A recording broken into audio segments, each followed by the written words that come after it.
Hello. अच्छा, कभी ऐसा हुआ है कि किसी बड़े एग्जाम की तैयारी कर रहे हों और सामने शब्दों की इतनी लंबी लिस्ट आ जाए कि देखकर ही घबराहट हो जाए? आज हम शब्दों को रटने के इस पुराने तरीके को हमेशा के लिए बदलने वाले हैं। हाँ, यही तो असली सवाल है ना?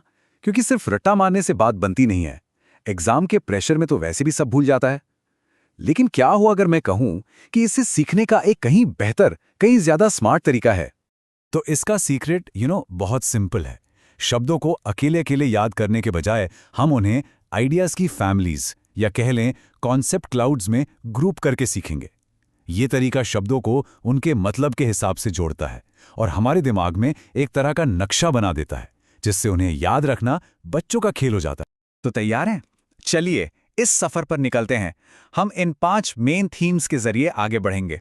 ये स्ट्रक्चर न सिर्फ शब्दों को याद रखने में हमारी मदद करेगा, बल्कि हमें यह भी सिखाएगा कि उन्हें सही कॉन्टेक्स्ट में, सही जगह पर इस्तेमाल कैसे करना है, क्योंकि असली मकसद तो वही है। तो हमारी पहली मंजिल है संघर्ष और समझौता। यहां हम उन शब्दों को समझेंगे जो किसी भी झगड़े की पूरी कहानी बताते हैं, मतलब उसकी पहली चिंगारी से लेकर उसके आखिरी समाधान तक।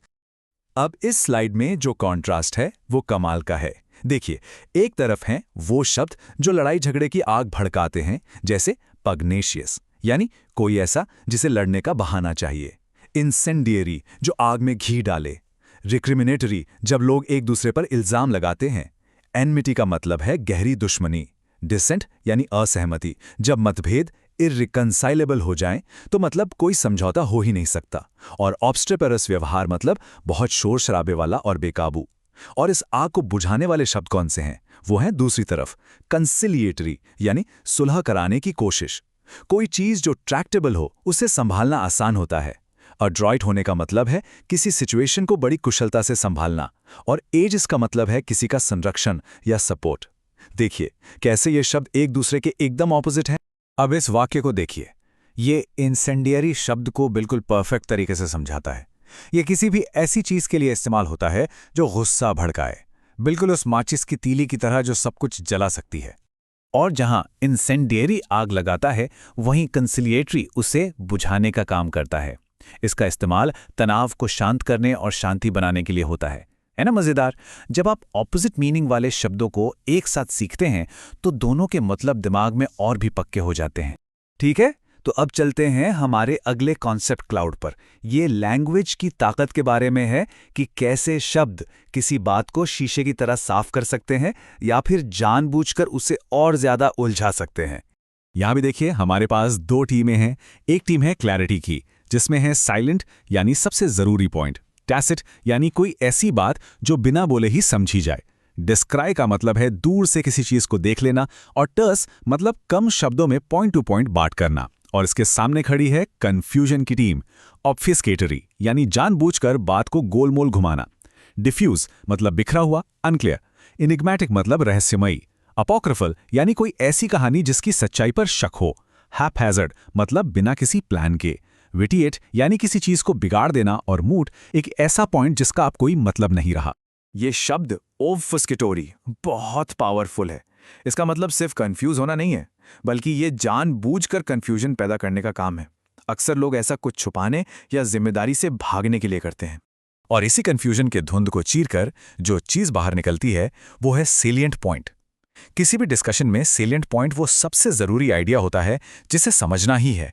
ये बिल्कुल शोर के बीच एक क्लियर सिग्नल की तरह है। चलिए अब आते हैं हमारी तीसरी आइडिया फैमिली पर। ये उन शब्दों के बारे में है जो एक्शन और प्रोग्रेस को दिखाते हैं, और उनके ठीक उलट जो ठहराव और टालम टोल को दिखाते हैं।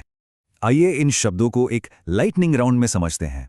ये सारे शब्द एक ही कहानी कहते हैं, कुछ न करने की, टालम टोल की। एक डिलेटरी टैक्टिक का मतलब है जानबूझकर देरी करना, सुपाइन रिस्पॉन्स मतलब कोई इंटरेस्ट ही ना दिखाना, टॉर्पोर और लैंग्वेड दोनों का मतलब है सुस्ती और एनर्जी की कमी। जब कोई स्लैक होता है तो मतलब वो काम में ढील दे रहा है, और इन सब का नतीजा क्या होता है? प्रोजेक्ट अबेयंस में चला जाता है, यानी टेम्पररी होल्ड पर। और अब इन एक्शन के ऑपोजिट ये हैं एक्शन वाले शब्द। गोड करने का मतलब है किसी को कुछ करने के लिए उकसाना या प्रोवोक करना। क्वेल का मतलब है किसी डर या विद्रोह को दबा देना। सर्कमवेंट करना यानी मुश्किलों से बचने का कोई क्लेवर रास्ता निकालना, और रिबफ का मतलब है किसी ऑफर को दो टूक मना कर देना। ओके, हमारा अगला पड़ाव है कैरेक्टर एंड एटीट्यूड। चलिए उन शब्दों को एक्सप्लोर करते हैं जो पर्सनैलिटी ट्रेट्स, एटीट्यूड्स और बिहेवियर को डिस्क्राइब करते हैं। कुछ अच्छे और कुछ जिनमें गहरी खामियां हैं। यहां हम पर्सनैलिटीज की बात कर रहे हैं। एक तरफ हैं पॉजिटिव गुण, जैसे स्टॉलवर्ड यानी एक वफादार और भरोसेमंद इंसान, और सैंग्विन जिसका मतलब है ऑप्टिमिस्टिक या आशावादी। दूसरी तरफ हैं वो ट्रेट्स जो उतने अच्छे नहीं हैं, अनस्क्रूपुलस मतलब बेईमान, टेंडेंशियस यानी पक्षपाती, परोकियल होना मतलब छोटी सोच रखना, पार्सिमोनियस यानी बहुत ज्यादा कंजूस, इंट्रैक्टेबल और ऑब्ड्यूरेसी दोनों का मतलब है जिद्दी, और डिफिडेंट यानी जिसमें कॉन्फिडेंस की कमी हो।